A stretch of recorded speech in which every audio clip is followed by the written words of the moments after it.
करना है तो 2 नंबर पे कर दो और भारतीय नारी का चरित्र के नजदीक से देखिए। हरदम वो एक थोड़ा ठीक चल रहा है। अमेरिकाकरण उनके ऊपर कभी चढ़ाई रिकॉर्ड नहीं हो पाएगा। ताकि महाराज जी हमने तुलसी जी को अपना फ्रेंड बना लिया। बोलने वाला रिकॉर्ड होगा।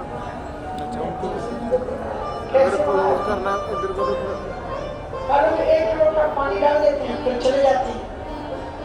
इतना आप बोले हमने दोस्ती करनी क्या अगर दूर करना है बोले तो हम खाली समय में तुलसी जी के पास में कुछ गीत गाते रहते हैं, यहीं पर शुक्र होटल मिलते हैं, यहीं तक होगा बस। उन्हीं के पास और बीच बीच में हाथ धोकर के कभी कभी आराम से 5 मिनट तक तुलसी जी के ऊपर हाथ और फिर मैं बोली कि महाराज जी हम जब तुलसी जी की तरफ जाते हैं तो तुलसी जी सोचती है कि हम हाथ फेरेंगे, इसलिए इनके पत्ते हिलते हैं डाले। हमने सपना बोले हाँ हम देखे तो हाय राम जूही निकली तुलसी जी की तरफ से तो पेड़ थोड़े थोड़े थोड़े थोड़े हिलते। तुम पेड़ और पौधों से प्रेम करो, ये चैतन्य कभी भी पेड़ को अकारण मत कर दो, तुम्हारे जीवन के ये आधार हैं। जब से पेड़ कम हुए हैं तभी से रोग बीमारियां ऐसे ऐसे रोग चले हैं जिनकी कोई अगर एक पेड़ को काटते हो तो पेड़ को अगर विशेष कारण से काटना पड़े तो क्षमा मांगना और कहना मुझे क्षमा करना, हम आपकी जगह पर 5 पेड़ लगाए और कहना नहीं लगाना जरूर। और नेताओं ने मत लगाना पे हाँ तो फोटो खींच लिया। हमारे यहाँ धन्यवाद सुधार तुम्हें बहुत फोटो खींचेंगे और बाद में क्यों ना फुर्सत नहीं मिलती हमारा पेड़ उनसे पूछ दो कि यहाँ तुमने पेड़ लगाए थे जरा बताना कौन सा पेड़ है। पेड़ भी एक संतान की तरह समझो, एक बच्चे की तरह समझो, कभी कभी सुधरो कि महाराज वो पेड़ वो है क्या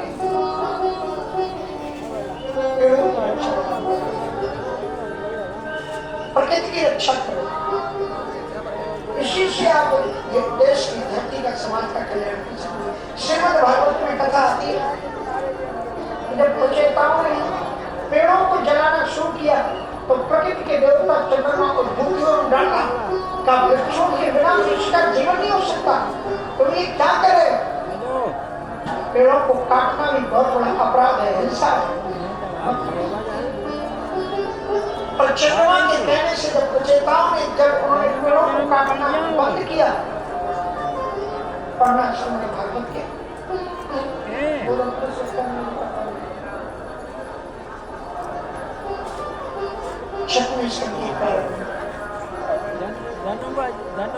इसलिए जब उन्होंने काटना बंद किया तो वृक्ष ऊपर प्रसन्न हुए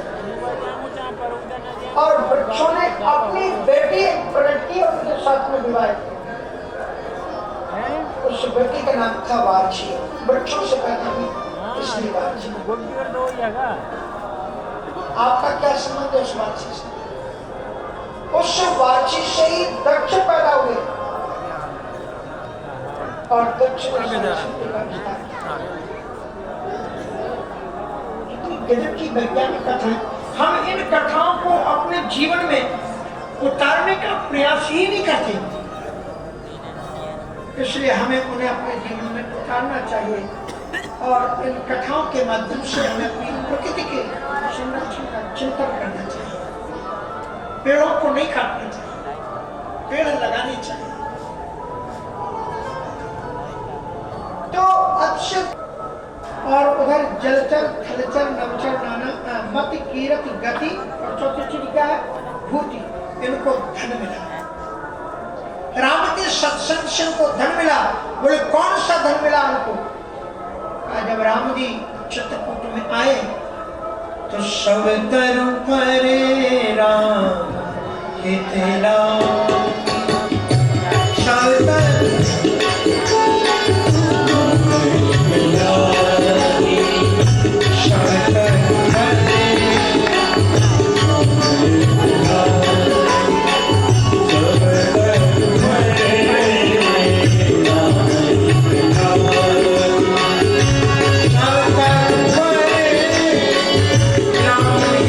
राम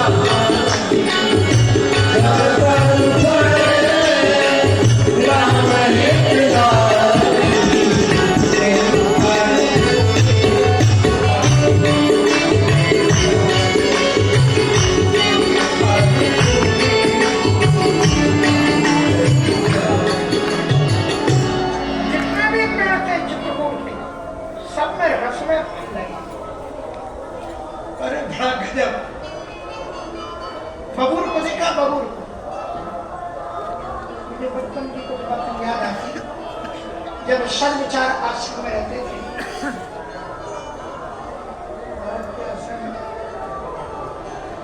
तो वहां वो जंगली बबूल के पेड़ बहुत थे।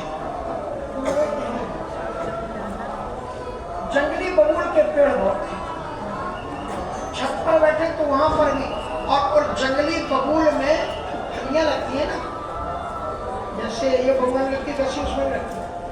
और उन फलियों को अगर तोड़ करके खाओ तो अंदर में जैसे इमली पक जाने पर स्वादिष्ट होती है, ऐसी उसका बीज स्वादिष्ट।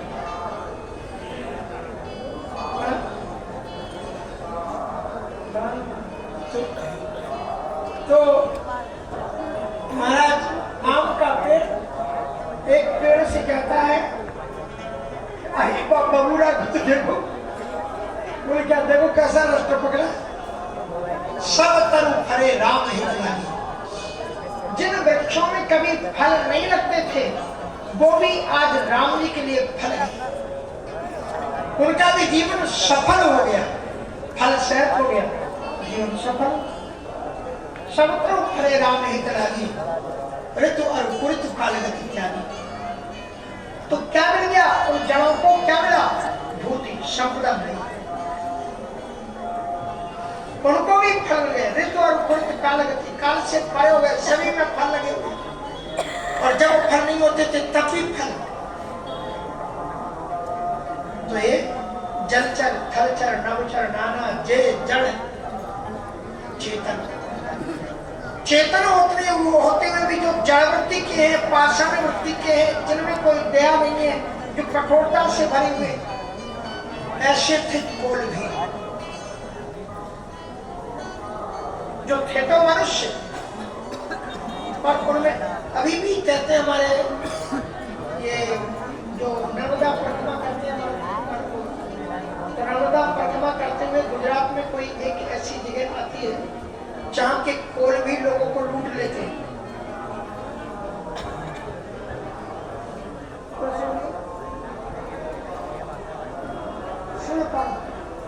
शूल पानी की खड़े, संतों के पास में सब दुनिया का जहाँ कहीं ज्ञान न मिले तो इनके पास में आ जाओ, उनकी भूल में सब ज्ञान।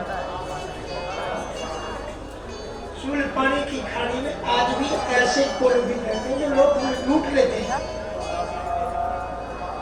लेकिन उन चेतन प्राणियों के अंदर में जिनमें चैतन्यता का आभास मात्र भी नहीं थी, अयोध्या से जब अवधवासी राम जी से मिलने के लिए आए, क्या सेवा की। सारे अवधवासियों को बैठा करके पंगत रहे, भर भर भार का हार,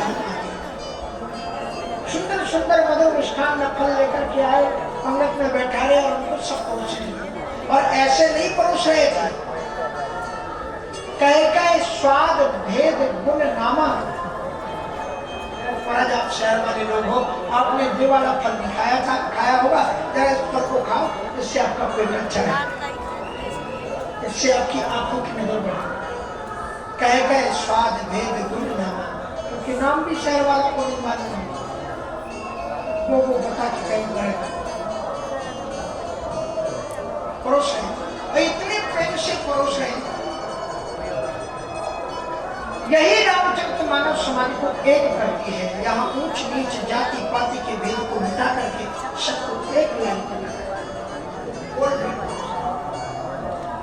कह दास उछाए छुई ले सूचा, और फल परोस रहे। तो लोगों ने कहा कितनी श्रद्धा है, कितनी भक्ति है, सोना की पॉकेट में हाथ कुछ तो दे देते, 2-4 पैसा 40 रुपए कुछ देंगे, सो पॉकेट में हाथ, और वो समझ गए कि हमें कुछ देना चाहिए। तो दे लोगे बहू मौले नहीं, फिर तेरा में दुहाई दे लोगे मौले नहीं, फिर तेरा में दुहाई दे लोगे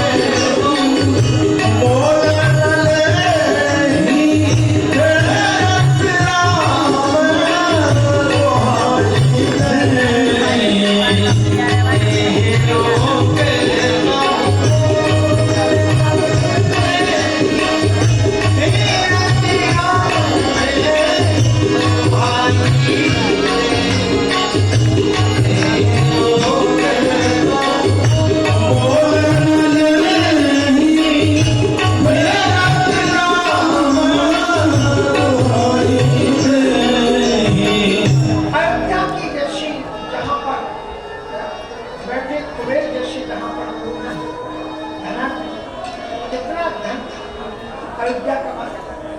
तो कहते लंका में ज्यादा धन था कि अयोध्या में? तो हमने थोड़ा संकेत कर दिया तो वैसे तो आप देखोगे लंका में सोने की दीवार, लेकिन दशरथ धन शून्य। जिस लंका का राजा पहले कौन था राजा से पहले? कुबेर, देवताओं का कोषाध्यक्ष, और वो कोषाध्यक्ष दशरथ के अयोध्या की जब संपदा सुनता, दशरथ धन शून्य धनद लजाई, कुबेर लज्जित होते। श्रीमद् भागवत में कहते हैं त्यक्त्वा सुदुष्टिम सुरेक्षित राज्यलक्ष्मी। ऐसी लक्ष्मी थी सुरेक्षित, देवता लोग भी ईर्षा करते थे, इंद्र भी ईर्षा। दशरथ जी महाराज का जैसा आज तक राजा ना भूतो न भविष्यति। बताओ आज तक कौन राजा हुआ जिसका स्वर्ग में बैराम होता? दशरथ जी महाराज जब आते हैं तो इंद्र आगे बढ़ करके आते हैं उनको स्वागत करने। आगे हुए ईश्वर वो वहां के लोग आए हैं, ये लोग जंगल में बैठे हुए हैं। उनको कभी ऐसा मत सोचो कि आप अमीर हो, पता नहीं कहाँ जंगल में तुम्हारी गाड़ी पंचर हो जाए। अगर वाले के घर झोपड़ी वाले पानी पिलाएंगे अमीर गरीब का तुम्हें पता लगेगा कि क्या हो। इसलिए कभी नहीं चाहिए दिल दुखाना, नहीं चाहिए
तो हमें क्या अधिकार है?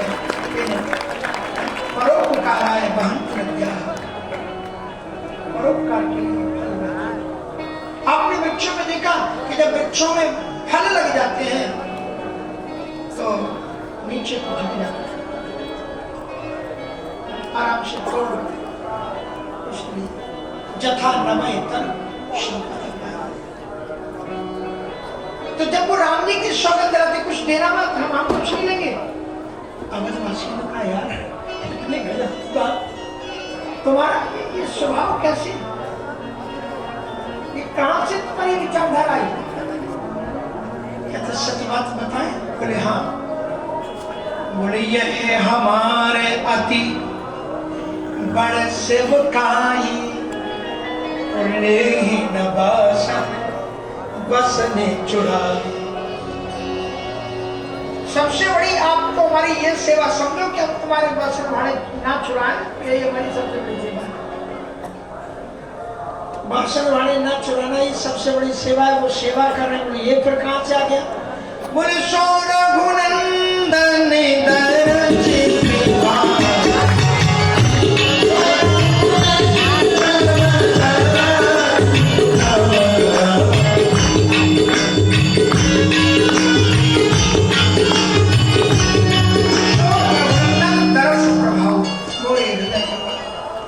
ये राम जी के दर्शन का प्रभाव है। जो जतन जहाँ दे पाई शो जानव सत्संग प्रभाव लोकों वेद न आन उपाऊ। सत्संग के अलावा न लोक में कोई उपाय है। वेद भागवत में कहते हैं शताम प्रसंगान समझो। तो कल आपको तीर्थराज प्रयाग में जो बहुत सुंदर संवाद है, भरद्वाज जी ने जो प्रश्न पहले दिन में उठाए थे उनकी लोड़ लेते हुए आगे को आप चलेंगे। कथा का क्रम 3 बजे से शुरू हो जाता है। 3 बजे बड़े सुंदर भजन होते हैं और फिर आज हमारे अवध किशोरदास जी महाराज के प्रवचन हुए थे और भी संतों के आपको प्रवचन मिलते चले जाएंगे। तो आप यथा समय उपस्थित करके सत्संग का लाभ लेंगे ऐसी मैं कामना करता हूँ। और इन्हीं शब्दों के साथ में मैं अपने आज के इस पावन मजूरी के मैं अपने शब्द के भी आई और आगे की घोषणाएं हमारे सीपी शर्मा हर हर